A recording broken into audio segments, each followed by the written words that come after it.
Hello and welcome to another episode from Bar Security. In this episode I'm going to be changing the blade on our Lancer Plus machine. So without further ado, let's get started. So this is the new blade. As you can see, it's in the packet.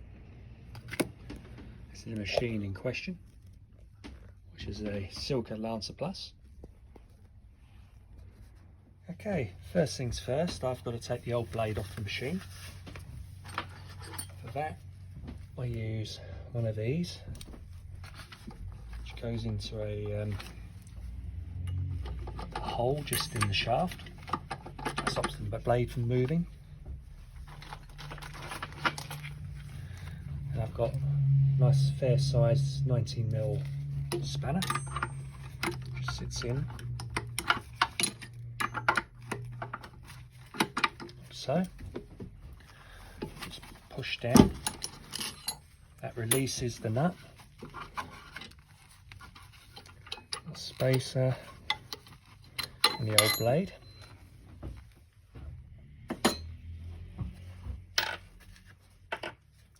And the important thing is that when you do this, that you make sure that the shaft is clean and that there's no swath on the shaft. Like so, bit of kitchen towel in this case. And we take our blade,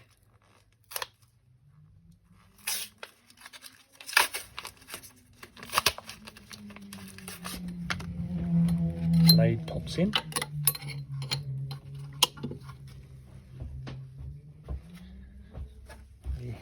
make sure our space is clean, no swath anywhere on it.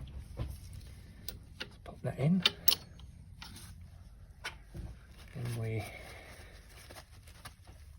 do up our blade.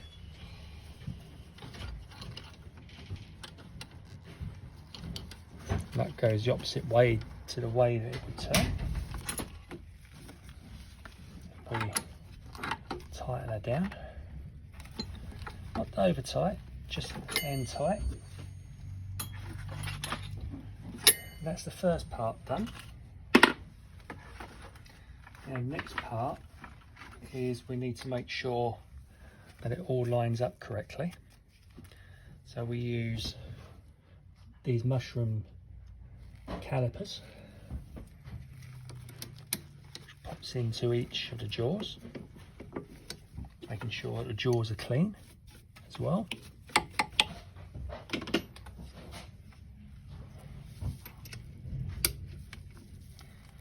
And we need to check for the spacing, which is judged by the guide here,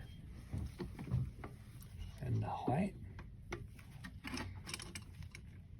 At the moment it's a bit on the low side, be expected.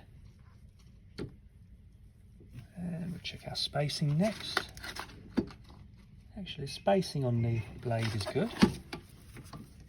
Just check spacing on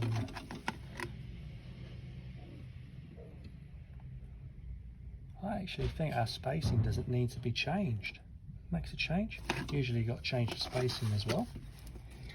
So it looks like we just got to adjust the height.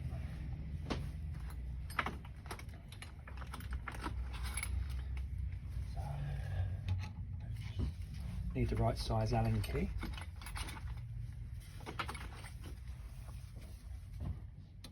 What's in the top?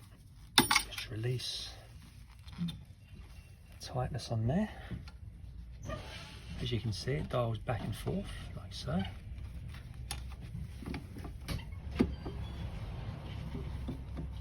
What we're looking for is for it to just be touching.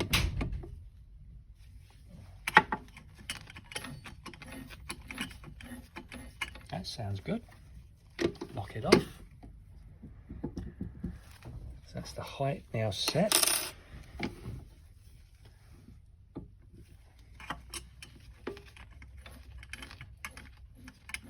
That sounds good. Recheck our spacing. There's no gap there at the top I can see. Actually there is. There's a small gap. Okay. So it looks like we're not going to get away with that. So So what we need to do is we need to loosen the top nuts on the machine. I'm going to loosen them up all the way. I'm going to take this off, and like the shaft, I'm going to make sure that it's clean and that there's no swath on it anywhere. Use the brush, take it off the top, good brush down, and just finally, just to make sure that there's nothing on there that's going to throw our calibration out. So now we do the same with our nut and spacer, just to make sure that there's no swath anywhere on it, otherwise it will throw everything off on us. Back in my early days, I was 19 at the time, so about 30 years ago now, I learnt the value of making sure that there was no swath on the guide anywhere.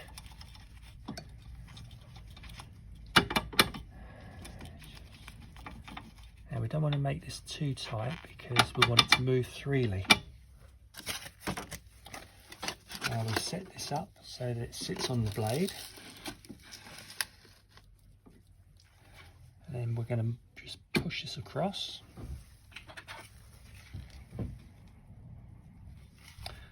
And we're just going to tighten it down. We will have to recheck the height again because it's going to throw that off.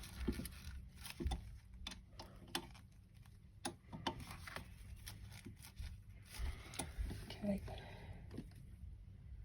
There's no gap on the bottom. Is there going to be a gap at the top? And there is a slight gap at the top, but this is why we calibrate. The spacing is the left and right movement on the key. If the spacing is off, our key won't work. So it's important that we get our spacing and everything else right, otherwise our key isn't going to work.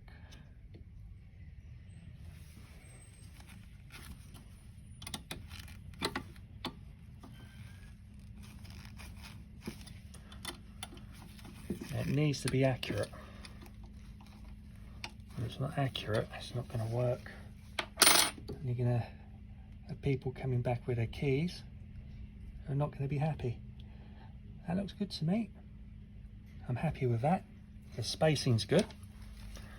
Make sure it's tight. Again, just hand tight. Don't need to over tighten it.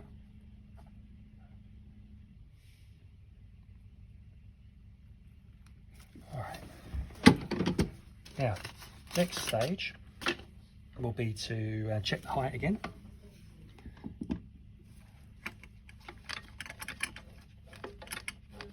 That's a wee bit high because it's not touching. So just open this up.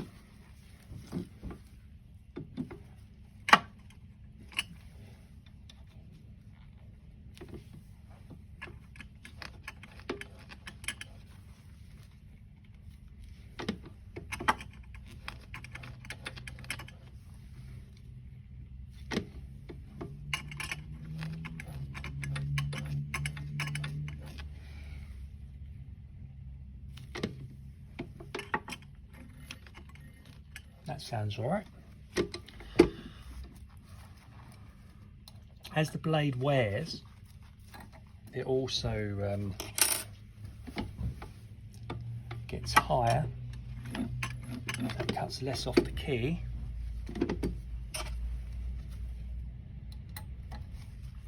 Which means that you have a high cut on the key.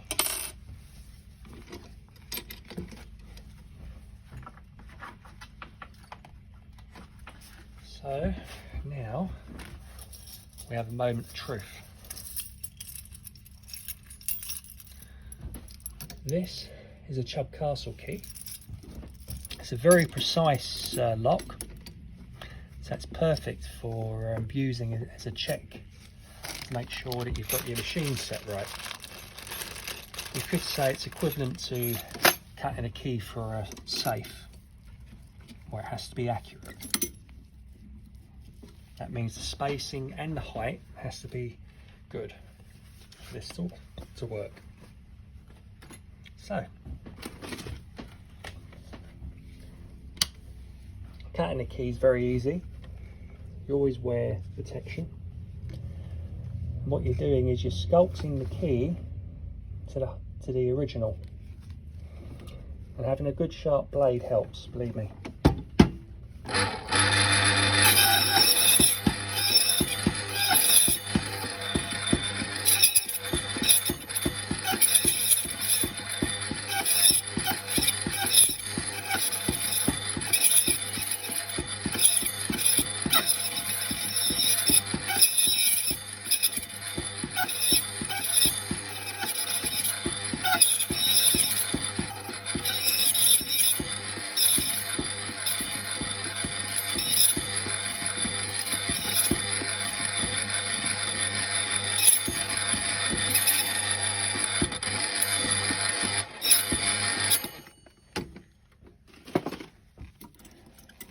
So,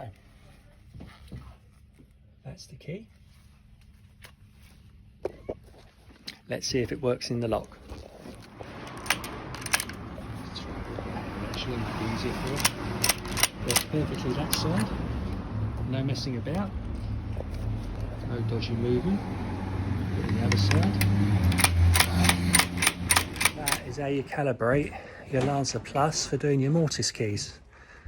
So please hit the like button and subscribe, and I'll see you on the next episode. Thank you.